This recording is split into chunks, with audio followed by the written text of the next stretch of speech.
So the common surgical approaches, the most important thing is the pterional craniotomy, that is a frontotemporal craniotomy. So make an incision, a frontotemporal incision like this towards the posterior part of the zygoma. So make an incision, frontotemporal incision, and a craniotomy, a frontotemporal craniotomy.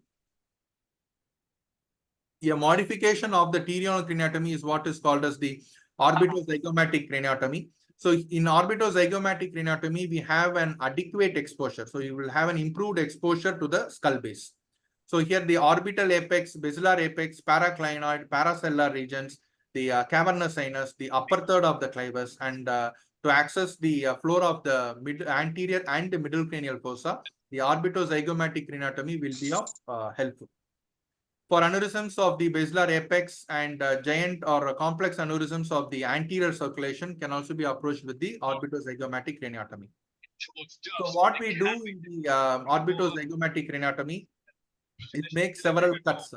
So the 6 important cuts to be made in orbitozygomatic craniotomies. So one cut is at the zygomatic root, that is the one cut here, and make another cut in the body of the zygomatic bone, and then a cut along from the body of the zygomatic bone along the inferior orbital fissure.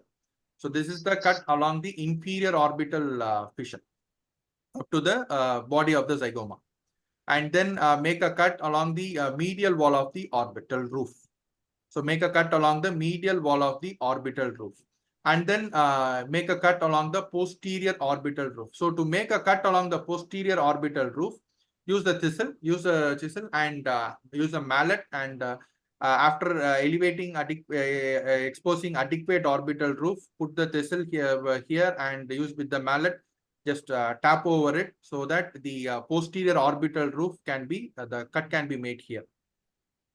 And then the lateral orbital wall. So once when you make the McCarthy's burr hole, you try to join here with the inferior orbital fissure cut. So that is the cut along the lateral orbital wall. So by this way, the fronto-orbito-zygomatic splits can be made. So once the frontotemporal orbitozygomatic is done, so this is the kind of exposure we get. So this is the frontal lobe, this is the temporal lobe, the optic nerve, the ICA bifurcation into medial A1-ACA and the lateral M1-MCA, the tent and the temporal lobe along with the sylvian fissure and vein. So this is the exposure we can get when we do this pterional and the orbitozygomatic. Then the anterior interhemispheric craniotomy. So this approach is commonly used when for pericallosal aneurysms. See, when you have a proximal pericallosal artery aneurysm, so this is how the patient is positioned, and this is the bicoronal incision which is being made, and this is the craniotomy which is done to expose the proximal part of the pericallosal artery. So whereas the same thing when you do it for a distal pericallosal artery aneurysm, so the patient is turned to the opposite side so that the gravity helps in the retraction. The gravity helps in the brain retraction. So thereby the distal pericallosal artery is clearly exposed. So this is the corpus callosum and the pericallosal artery above the corpus callosum. So the gravity aids in retraction, brain retraction. Then the subtemporal craniotomies. The aneurysms of the peripeduncular segments of the posterior cerebral artery and the superior cerebral artery, as well as the complex aneurysms of the posteriorly projecting or the low-lying aneurysms of the basilar apex can be approached with subtemporal craniotomies. The forlateral craniotomy, or otherwise called as the extreme lateral inferior transcondylar exposure. This is called as the elite approach, extreme lateral inferior transcondylar exposure. So many aneurysms of the vertebro-basilar circulation originating proximal to the superior cerebral arteries may be reached via the forlateral craniotomy, which is also called as the elite approach or the lateral suboccipital approach. So here the patient is positioned in this way. So make a flexion in the neck and then rotate the head so that the nose faces down to the floor, and then the head has to go down. So this is the patient positioning in case of forlateral approach. And make an inverted J-shaped incision or a hockey stick incision in a midline incision along the arches from the C3. From the spinous process of C3, make a midline incision and take a curve along the inion and go up to the mastoid tip of the mastoid. So this is the hockey stick incision which is to be made, and this is the craniotomy which has to be made. So the sigmoid sinus should not be disturbed here, and here is the occipital condyle, and this is how the exposure will be once the craniotomy is done.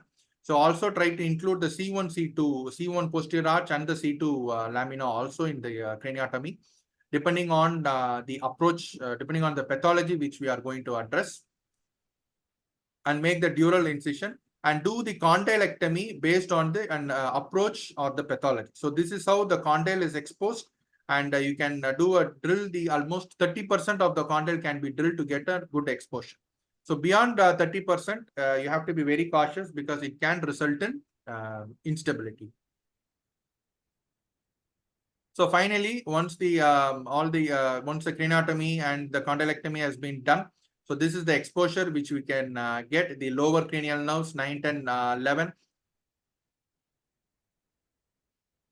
The lower cranial nerves and the pica vasculature can be clearly seen here.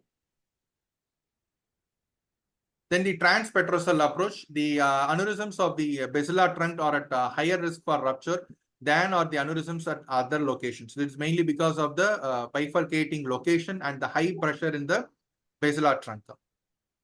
The transpetrosal approach, also known as the transpetrosal or the combined supra-infratemporal approach, allows visualization of the supra-infratemporal approach, allows visualization of the basilar artery, the anterior part of the brainstem, and the CP angle. So this approach includes an intradural subtemporal craniotomy, a pre-sigmoid craniotomy, and on occasion an added posterior fossa craniotomy. So when you do a pre-sigmoid craniotomy, it's important you delineate the Trotman's triangle. So the Trotman's triangle has to be defined when you go with a pre-sigmoid approach. So this is a combined approach, combined subtemporal and the pre-sigmoid approach.